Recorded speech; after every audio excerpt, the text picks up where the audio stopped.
We got some breaking news for you Jets fans as they are signing wide receiver Josh Reynolds to a 1-year, $5 million deal. What's going on, everybody? My name is Patrick Siepman, and welcome into the Jets Report. So coming up on today's show, deep diving into Josh Reynolds and also talk about Malachi Corley, as apparently he saw a UFO. Stay tuned for that. It is absolutely hilarious. But before we dive into it, make sure you guys are subscribed here to the channel, because anytime we get breaking news like today's video, we will make a video for you guys ASAP. Does not matter what the time is, where I'm at, what day of the week. If we get some breaking news around your New York Jets, we will have a video for you guys ASAP. So go down there, hit that subscribe button, and lock us in.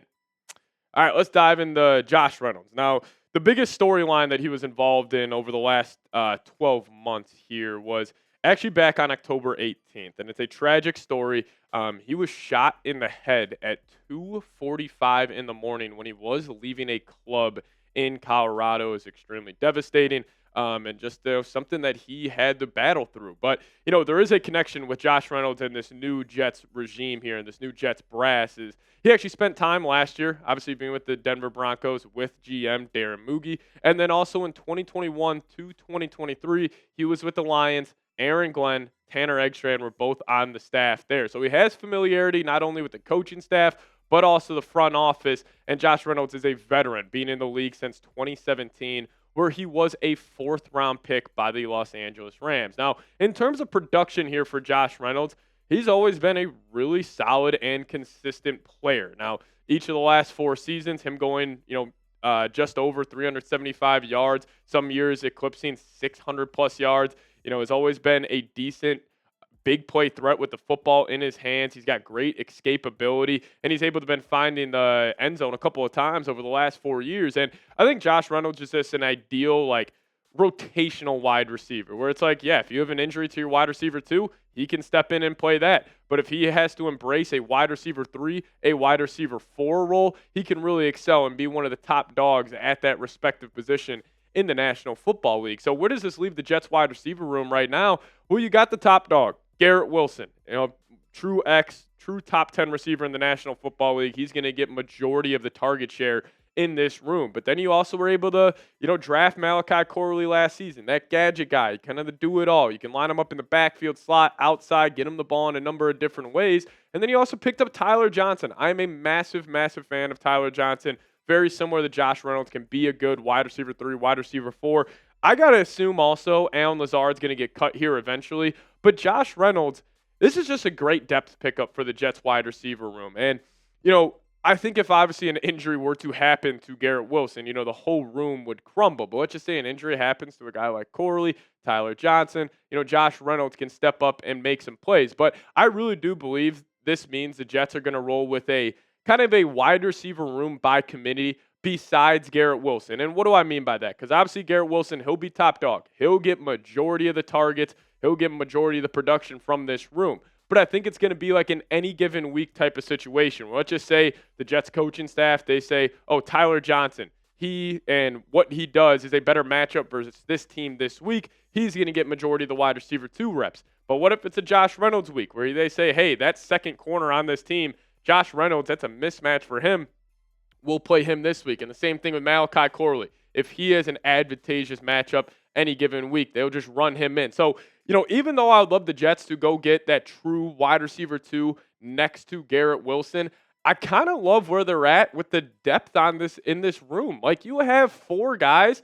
I'm feeling confident about them rolling out there week 1 of this season. And it also leaves you some flexibility for the NFL draft, which we'll talk about here in a second. But how do you guys feel about it? Grade the signing of Josh Reynolds for me. Give me an A, B, C, D, or F. You guys let me know your thoughts down below in the comment section. For a 1-year deal up to $5 million, I'm going to give this a B+.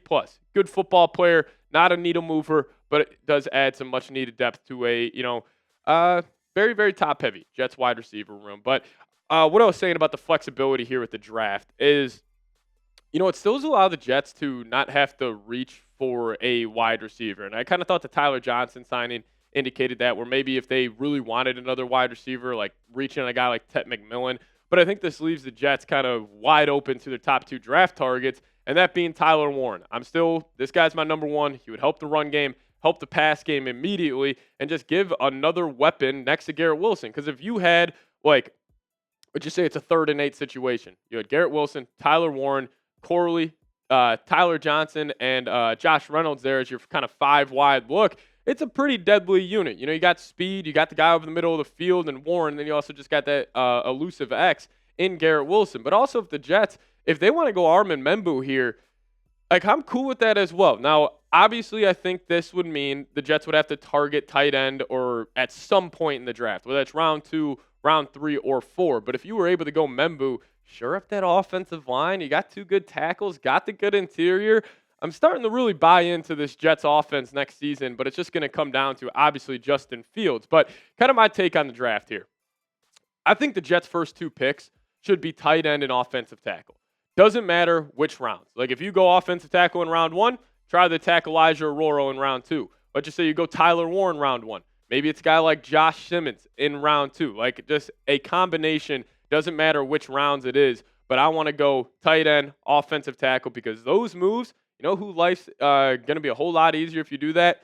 Right there, Justin Fields. And that's the whole point of the game of football, especially in the modern day NFL, is making your quarterback his life easier than the guy on the other side of the field. And with adding more weapons, adding more protection, I think we could see the best version of Justin Fields this season with the New York Jets. But let's talk about what I really wanted to talk about on today's show. Our good old friend, second-year wide receiver, Malachi Corley, was down in Florida. And apparently he saw a UFO. This is just awesome stuff here. So this is what he tweeted out. Unfortunately, we can't show the videos here, but he says, "Say whatever you want. This object, UFO, was legitimately up in the sky for over 30 minutes. I watched it. I stopped watching for about 2 minutes and looked up, and it was gone. No trace of the UFO." And obviously can't use the photo or the videos that he used, but it was like a purple beam, and it kind of looked like a spaceship hovering over. Now, people were kind of doing some investigative journalism down below in his replies, and they said, apparently there's a Hard Rock casino that's right there, and they shoot a massive beam up into the sky, and sometimes it can cause it to look like that. But also, if you guys have been paying attention over the last couple of months, people have been saying they have been seeing UFOs all over the place. My take on UFOs is, I'd say they have a less than 1% chance of being real. If this is such a, best kept secret from the government and they're not telling us this, I would find it hard to believe that they would be able to keep that under wraps for as many years as this, UFO thing has been going on. So I'm not the biggest believer in UFOs, but you guys be honest with me. Maybe you are. I don't blame you if you are. I mean, there's been some crazy videos thrown out there over the last couple of years. So do you believe in UFOs? Question of the day. Give me a Y for yes or an N for no down below. Also, friendly reminder to hit that subscribe button. Lock us in as your go-to New York Jets YouTube channel. We'll see you guys next time. As always, go Jets.